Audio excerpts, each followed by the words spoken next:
आज आप लोगों को कुछ food rules regulations and wrong and right food combinations के बारे में बताऊंगी। सो नंबर 1 आता है कि proper time schedule and proper discipline way to carry your healthy life for long period. Means अगर आपका टाइम प्रॉपर स्केड्यूल है बट आपका जो डिसिप्लिन वे ऑफ ईटिंग है वो बिल्कुल ज़ीरो है, तो आप एक हेल्दी लाइफ सर्वाइव नहीं कर सकते। अगर आपका दोनों ही इक्वली बैलेंस में चल रहा है तो आपका एक healthy life for longer period of your time आपका सर्वाइव हो सकता है। इसके लिए सबसे पहले आपको ये जानने की ज़रूरत है कि आपका जो टाइम स्केड्यूल है वो ये होना चाहिए कि आप सुबह में 6 से 7 बजे के बीच आपको उठ जाना है। मैक्सिमम मैम 7 o'clock लेके मैं आपको बताती हूँ। अगर आप 7 बजे सुबह में उठते हैं तो आपको 7:30 तक आपका जो अर्ली मॉर्निंग है, जो शुरुआत आपको खाने की करनी है वो सोक्ड किया हुआ आलमंड और सोक्ड किया हुआ रेजिन या फिर एक एप्पल के साथ आप अपने दिन की यानी अपने खाने की शुरुआत आप कर सकते हैं। फिर मैक्सिमम 9 बजे तक आपको आपका first meal of your day जो है वो कंप्लीट होना चाहिए, यानी ब्रेकफास्ट आपको 9 बजे सुबह तक करना है। फिर 11 बजे तक आपको आपका कोई भी मिड डे जो फूड प्लान है वो आप खा सकते हैं। 1 बजे दोपहर तक आपको आपका लंच कंप्लीट करना है। फिर 3 और 4 o'clock तक आपको आपका स्नैक्स लेना है। कई सारे लोग 7 बजे 8 बजे तक ही वापस घर आते हैं ऑफिस से, तो उनके लिए पॉसिबल नहीं है कि आप 6 या 7 बजे आप अपना डिनर कंप्लीट कर लें। तो ऐसे में आपको एक छोटा सा मिनी स्नैक्स रखना है अपने पास, जो कि आप 6 से 7 बजे तक के बीच में आप ले सकते हैं। फिर 9 बजे रात तक आपको आपका जो खाना है यानी डिनर वो कंप्लीट करना है। और 10 बजे तक मैक्सिमम आपका जो all time healthy bed time drink है यानी कि दूध हल्दी, उसमें थोड़ा सा ब्लैक पेपर डाल के पीने का, चाहे तो आप उसमें थोड़ा जैगरी भी डाल सकते हैं, चाहे तो उसमें थोड़ा सा आप नटमेग भी डाल के पी सकते हैं। तो ये ड्रिंक भी आपके लिए बहुत अच्छा है। ये तो हो गए टाइम स्केड्यूल के बारे में। अब बात करते हैं डिसिप्लिन। डिसिप्लिन से मेरा कंटेस्ट है कि देखिए, किसी भी एक इंसान को अपनी लाइफ में डिसिप्लिन होना बहुत ज़रूरी है, चाहे वो उठने का तरीका, बैठने का, खाने का, सोने का, बात करने का तरीका बहुत इंपॉर्टेंट होता है। सो यहाँ पे हम फूड के कॉन्टेस्ट में बात करें कि फूड में भी एक डिसिप्लिन आता है। तो वो क्या डिसिप्लिन है कि बहुत सारे घरों में क्या होता है कि टीवी देखते हुए हम खाना खाते हैं, बात करते हुए खाना खाते हैं। जितने भी आर्ग्यूमेंट्स है, मीटिंग्स है, डिस्कशन है, सारे खाना खाने के टाइम पे ही हम करते हैं। इसको अवॉइड करना है। आप जब भी खाना खाएं तो आपका मुंह जो है यानी कि आपका माउथ और आपका लिप बस ओपन हो फूड बाइट के लिए, ना कि unnecessarily gossiping, arguments, discussions, meetings के लिए। होता ये है कि जब हम खाना खाते टाइम अगर हम बात करते हैं तो क्या होता है, हमारे मुंह के अंदर एयर ट्रैप होता है, जो कि हमारे फूड पाइप के होते हुए थ्रू हमारे डाइजेस्टिव सिस्टम के पास जाता है और वहाँ पे एयर बबल्स क्रिएट करता है, जिसकी वजह से हमें डाइजेस्टिव सिस्टम रिलेटेड प्रॉब्लम्स होने लगते हैं, यानी प्रॉपर डाइजेशन फूड का नहीं हो पाता। इसलिए हमें मुंह बंद करके जब खाना है और जब भी खाना खाएं तो स्लोली चू करके खाना खाना है, आपको ऐसा करना है। सेकेंड डिसिप्लिनरी जो मेथड है या वे है वो ये है कि आपका एक प्रॉपर फिक्स्ड प्लेस्ड अरेंज होना चाहिए खाना के लिए। ये नहीं कि कभी इधर खा रहे हैं, कभी उस रूम में, कभी उधर, ऐसे बैठ के नहीं खाना। चाहे तो आप अपने डाइनिंग एरिया में खाइए, चाहे कहीं भी एक फिक्स प्लेस बना लीजिए, वहाँ बैठ कर खाना खाइए। बेडरूम में खाना नहीं खाना है, क्योंकि बेडरूम सिर्फ हमारे सोने के लिए होता है। सो अननेसेसरली वहाँ पे खाना खाने की आपको ज़रूरत नहीं है। एक फिक्स प्लेस बनाइए। उसके बाद आता है, जब भी खाना खाए तो आप खड़े होकर मत खाइए या बहुत हरी अप में खाना मत खाइए। खाना जब भी खाइए तो प्रॉपर बैठ के खाइए। फिर उसके बाद फिर आता है कि आप जब भी खाना खा रहे होते हैं तो आपका जो स्टेट ऑफ माइंड होता है वो आपके फूड्स के टुवर्ड होना चाहिए, ना कि आपके टीवी में जो web series, serials, movies, news, ये सारी चीज़ें आ रहे हैं उनकी तरफ नहीं होना चाहिए। गैजेट्स यूज़ करने में नहीं होना चाहिए। इन सभी चीज़ों में आपका जो कंसंट्रेशन होता है वो ब्रेक होता है अगर आप खाना खाने वक्त ये सारी चीज़ें करते हैं। अगर आप खाना खाने के समय आप सिर्फ फूड पे ध्यान देते हैं और उसको फील करके खाते हैं, उसके टेस्ट, फ्लेवर, एसेंस को अगर फील करके खाते हैं तो वो आपके हेल्थ में अच्छा फ़ायदा दिखाता है। सो आपको ये टाइम स्केड्यूल एंड डिसिप्लिनरी जो मेथड्स है वो मैंने आपको बताए हैं खाना के। अब बात करते हैं वैसे कौन से फूड हैं जिसको हम कंबाइन करके खा सकते हैं और वैसे कौन से फूड है जिसको हम कंबाइन करके नहीं खाना है, और हम बहुत सारे लोग इंडिया में खाते हैं, रॉन्ग है, उसको राइट में कैसे खाना है वो मैं आपको बताती हूँ। सबसे पहले जो बात मैं आपको बता दी, जो दूध होता है यानी मिल्क, वो एक कंप्लीट मील होता है, वो एक बैलेंस्ड डाइट होता है। उसको किसी भी अदर जो फूड ग्रुप्स है यानी fruits, vegetables, cereals, millets, pulses, legumes, इन सभी चीज़ों की ज़रूरत नहीं होती है।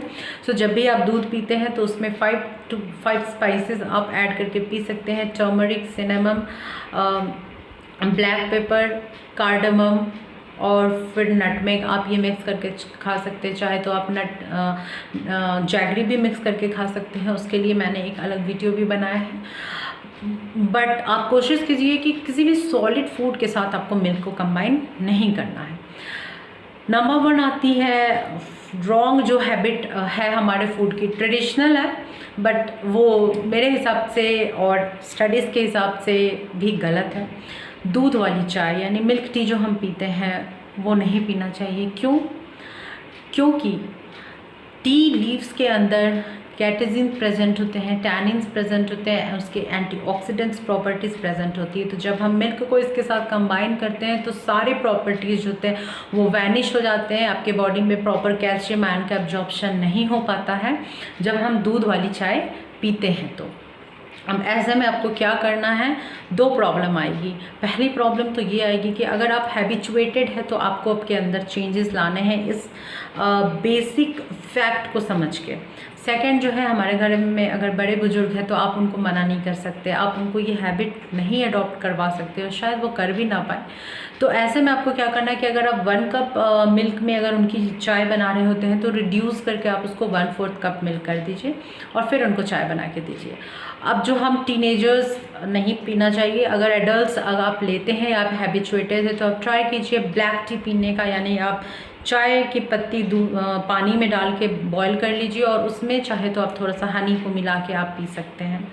और अगर आप लेमन टी लेते हैं तो अगेन चाय की पत्ती को बॉईल करके थोड़ा सा लेमन, थोड़ा सा हनी, चाहे तो थोड़ा सा वाइट शुगर भी या फिर जो मिश्री आती है उसको आप मिला करके भी पी सकते हैं। इससे क्या होगा कि आपके बॉडी में प्रॉपर कैल्शियम का एब्जॉर्प्शन होगा क्योंकि इसमें हम विटामिन सी डाल रहे हैं। सो ये चाय की बात हो गई। सेकेंड जो मेजर एंड कॉमन जो सिस्टम है वो फूड सिस्टम हैबिट जो है वो ये आता है कि हम खाना खाने वक्त पानी पीते हैं। बहुत लोगों को खाना खाने वक्त यहाँ पे फूड पाइप में या उसके गले में फूड जो होते हैं वो स्टक होते हैं। तो ऐसे में आपको पानी नहीं पी करके आपको गुड़ यानी जैगरी आप खा सकते हैं, ये प्रॉब्लम आपका सॉल्व हो जाएगा। अगर फिर भी आप नहीं खा सकते जैगरी या फिर भी आपको प्रॉब्लम, अगर आपको पानी की चाहत है तो आप क्या कर सकते हैं कि थोड़ा सा लिटिल अमाउंट ऑफ वाटर ले सकते हैं, उतना अमाउंट्स की जितने आप में स्वालो हो जाए, तो बस उतना आपको लेना है पानी, तो आप ये ले सकते हैं। अब क्यों खाना नहीं है, खाना खाने के समय में हमें पानी क्यों नहीं पीना है? क्योंकि हमारे डाइजेस्टिव सिस्टम में जूसेस प्रेजेंट होते हैं। तो whenever we eat solid food, वो फूड पार्टिकल्स हमारे डाइजेस्टिव सिस्टम के पास जाते हैं और वो जूस के साथ उन एंजाइम्स के साथ रिएक्ट करके उसका प्रॉपर फंक्शनिंग देते हैं। तो जब हम पानी पी लेंगे तो न्यूट्रिएंट्स जो भी होता है वो डिज़ोल्व नहीं हो पाता, या फिर अगर डिज़ोल्व होता भी है तो वहाँ पे वो वैनिश हो जाते हैं, ऑब्स्ट्रक्ट हो जाते हैं। इसलिए हमें खाना खाने के समय पानी नहीं पीना चाहिए। चाहे तो खाना खाने के आप 20 to 30 मिनट्स पहले आप पानी पी सकते हैं, इससे आप ओवर ईटिंग से भी अपने आप को बचा लेंगे। और खाना खाने के 20 to 30 मिनट्स के बाद आप पानी पी सकते हैं, जिससे कि तब तक थोड़ा सा आपका जो फूड है वो अपना रिएक्शन जो होता है एंजाइम्स एंड जूसेस के साथ स्टार्ट हो जाते हैं, तो आप 30 मिनट्स के बाद आप पानी पी सकते हैं। नाउ उसके बाद आता है सैलेड ड्रेसिंग। सैलेड हमारे यहाँ बहुत कॉमनली देखा जाता है कि हम सैलेड में खीरे के साथ टमाटर का यूज़ करते हैं, बट टमाटर को पहली बात तो ये कभी भी कच्चा नहीं खाना चाहिए, हमेशा उसे कुक्ड करके खाना चाहिए। प्लस टोमेटो जो होता है वो एसिडिक और अल्कलाइन नेचर का होता है, और खीरा जो होता है यानी क्यूकम्बर वो कूलिंग टेम्परेचर का होता है, कूल नेचर का होता है। तो इससे क्या होता है कि जो खीरे के अंदर जो एंजाइम्स प्रेजेंट होते हैं वो प्रॉपर एब्जॉर्प्शन होने में जब हम कच्चा टमाटर खाते हैं तो प्रॉब्लम करते हैं और उसका प्रॉपर एब्जॉर्प्शन नहीं हो पाता। तो खीरे के साथ आप अल्कलाइन नेचर के होते टोमेटो तो उसको आपको नहीं खाना है। नाउ नेक्स्ट, कई लोगों को खाना खाने के बाद मीठा खाने का बहुत मन करता है।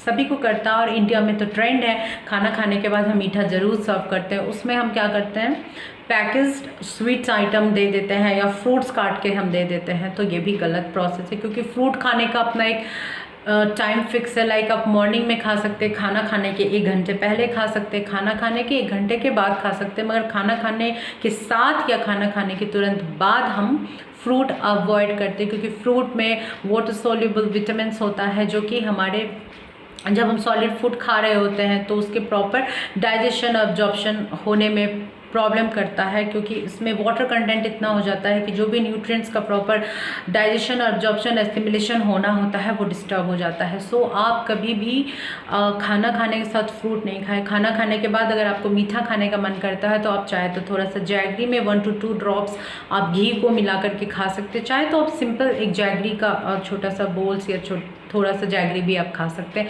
ऐसे में आपका स्वीट खाने की जो क्रेविंग है वो भी ख़त्म हो जाएगी और आपका बहुत अच्छे से डाइजेशन भी हो जाएगा फूड का। तो आप ये हैबिट अडॉप्ट कर सकते हैं। नाउ नेक्स्ट है कि हम शेक्स बहुत बनाते हैं, और ख़ासकर बच्चों को, और हम भी बना के बहुत पीते हैं। लाइक एप्पल, चीकू, बनाना, मैंगो, ये सारे शेक्स हम बनाते हैं। पोमेग्रेनेट शेक्स भी बनते हैं। बट जैसा कि मैंने आपको कहा है कि मिल्क खुद ही कंप्लीट फूड है, तो आपको फ्रूट के साथ उसको कंबाइन नहीं करना होता है, क्योंकि उसके अंदर जो वाटर सॉल्युबल विटामिन्स प्रेजेंट होते हैं जब हम दूध के साथ मिलाएंगे तो वो धीरे धीरे वैनिश हो जाते हैं, और प्लस जो प्रॉपर उसका न्यूट्रिएंट्स हमारे बॉडी में जाके एसिमिलेशन करना होता है वो प्रॉब्लम होता है। चाहे तो आप मैंगो शेक या फिर एप्पल शेक कभी कभार बना के पी सकते हैं, क्योंकि दोनों की जो तासीर होती है, यानी मैंगो एप्पल की तासीर जो होती है वो दूध की तासीर से मिलती है, यानी कि उनका जो टेम्परेचर होता है वो कूलिंग टेम्परेचर होता है। तो कभी कभार आप ऐसा पी सकते हैं।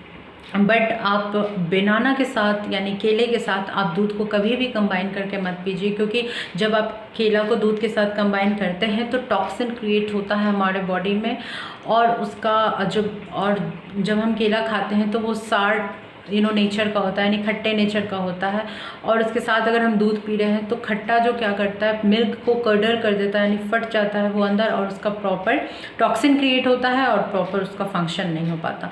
तो जब भी आपका मन करे केला खाने का और दूध पीने का, तो आप 20 मिनट्स या 30 मिनट्स का इंटरवल रखिए। लाइक आप अगर पहले केला खा रहे हैं तो 20 मिनट्स के बाद आप दूध को पीजिए, अदरवाइज़ आप इसको साथ में कंबाइन करके नहीं पीजिए।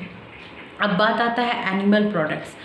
एनिमल प्रोडक्ट्स को आपको किन किन फूड ग्रुप के साथ नहीं खाना है। लाइक एनिमल प्रोडक्ट्स को आप दूध के साथ नहीं ले सकते। एनिमल प्रोडक्ट्स को आप लेग्यूम्स एंड पल्सेस के साथ नहीं ले सकते, क्योंकि हाईली प्रोटीनियस होता है animal product as well highly proteinous होता है। तो आप उसको दूसरे प्रोटीन फूड आइटम्स के साथ नहीं ले सकते, क्योंकि आपके डाइजेशन होने में प्रॉब्लम देगा। फिर फर्दर आपको अगर सही से डाइजेशन नहीं हुआ तो आपको acidity, blotting, constipation, flatulence, chest burning, ऐसे बहुत सारे प्रॉब्लम्स अकर हो जाएंगे। तो आपको एनिमल प्रोडक्ट्स आप अगर जब भी खा रहे हैं तो आप उसको ग्रेन्स के साथ, यानी चावल, आटे के साथ, जितने भी प्रोडक्ट्स है आटे के, लाइक गेहूं का आटा, रागी, बाजरा, ज्वार, जो भी जहाँ जहाँ लोग स्टेट्स में अलग अलग खाया जाता है तो आप ऐसे खा सकते हैं। ग्रीन लीफी वेजिटेबल को आप दूध के साथ नहीं ले सकते। ग्रीन लीफी जो वेजिटेबल्स यानी हरे पत्तीदार जो सब्जियां होती है उसमें बहुत अच्छे अमाउंट में आयरन होता है, तो आयरन के एब्जॉर्प्शन में आपको कैल्शियम चाहिए होता है, विटामिन सी चाहिए होता है। तो सबसे जो इम्पॉर्टेंट होता है वो विटामिन सी होता है, जो कि आंवले में मिलेगा, आपको नींबू में मिलेगा, यानी लेमन में मिलेगा। तो जब भी आप ग्रीन लीफी वेजिटेबल्स बनाते हैं तो आप कोशिश कीजिए कि उसके साथ आप विटामिन सी खाइए और एनिमल प्रोडक्ट्स नहीं खाइए। अब बात करते हैं पल्सेस को किसके साथ खाना चाहिए। तो पल्सेस जितने भी लिक्यूम्स एंड पल्सेस हैं, यानी कि जितनी भी टाइप्स के दालें हैं या फिर जितने भी टाइप्स के आपके चने हैं या राजमा है, उसको आप ग्रेन्स के साथ खाइए, यानी कि चावल के साथ खाइए और फ्लावर्स के साथ, यानी कि गेहूं और आगे के आटे की बनी हुई रोटियां या जो भी है वो उनके साथ आप खाइए। क्यों? क्योंकि इन दोनों के अंदर कुछ ऐसे non essential amino acids present होते हैं कि जब हम इन दोनों को आपस में कंबाइन करते हैं, यानी पल्सेस लेग्यूम्स को जब हम सीरियल्स ग्रेन्स के साथ कंबाइन करते हैं तो वो एसेंशियल अमाइनो एसिड हमारे बॉडी को देते हैं। ट्रेंड है हमारे इंडिया में चावल दाल को मिक्स करके खाने का, चावल छोले को खाने का। तो जो लोग ऐसे खाते हैं तो उनको तो पता ही है, बल्कि जो लोग नहीं खाते हैं उनको खाना स्टार्ट कर देना चाहिए, क्योंकि इसके अंदर जो एसेंशियल अमाइनो एसिड्स है तभी मिलेगा जब इन दोनों को हम कंबाइन करके खाएंगे। तो ये एक है। लास्ट मैं आपको बता रही हूँ, नॉन स्टार्ची वेजिटेबल्स जो होते हैं लाइक बीन्स, लेडी फिंगर, जितने भी टाइप्स के गोट्स होते हैं, लौकी, तुरई, भिंडी, फिर आप कह लीजिए कैप्सिकम, जितने भी टाइप्स के आपके वेजिटेबल्स हैं, इसके साथ भी आपको दूध नहीं लेना चाहिए। आप चाहे तो इसके साथ एनिमल प्रोडक्ट्स ले सकते हैं, क्योंकि green vegetables water soluble nutrients dense होते हैं और ये प्रोटीनियस डेंस होते हैं, तो आप इसको कंबाइन करके खा सकते हैं। तो ये सारी चीज़ें हैं जो मैंने आपको बताए हैं कि क्या कंबाइन करके खाना है, कौन सा चीज़ कंबाइन करके नहीं खाना, और कैसे मेथड से आपको खाना खाना है, और कब पानी पीना है, कब नहीं पीना है। ये सारी चीज़ें मैं आपको इस वीडियो में बताई हूँ। अब आपके मन में ये भी आ रहा होगा कि हमारे दही कैसे खाएं। तो कर्ड को आप किसी भी फॉर्म में खा सकते हैं। आप देखिए सब्ज़ी बनाते हैं तो भी बहुत सारे घरों में कर्ड को हम डालते हैं, बट हर सब्ज़ी में आप कर्ड नहीं डाल सकते। ग्रीन लीफी वेजिटेबल्स जब भी आपको कर रहे होते हैं तो उसमें आपको कर्ड नहीं डालना है। जो भी नॉन स्टार्ची वेजिटेबल्स हैं उसमें, ग्रीन वेजिटेबल्स है उसमें आप कर्ड को ऐड कर सकते हैं। कर्ड में आप कुछ सर्टेन स्पाइसेस है उसको भी ऐड करके आप खा सकते हैं। तो कर्ड को आप किसी भी फॉर्म में खा सकते हैं। कोकोनट चटनी बनती है तो उसमें भी हम कर्ड यूज़ करते हैं। तो ये सारी चीज़ें हैं जो मैंने आपको बताया है। होप आपको ये वीडियो अच्छा लगा होगा, तो आप इसको समझिए, दूसरों को शेयर कीजिए। Till then stay healthy, stay happy, bye.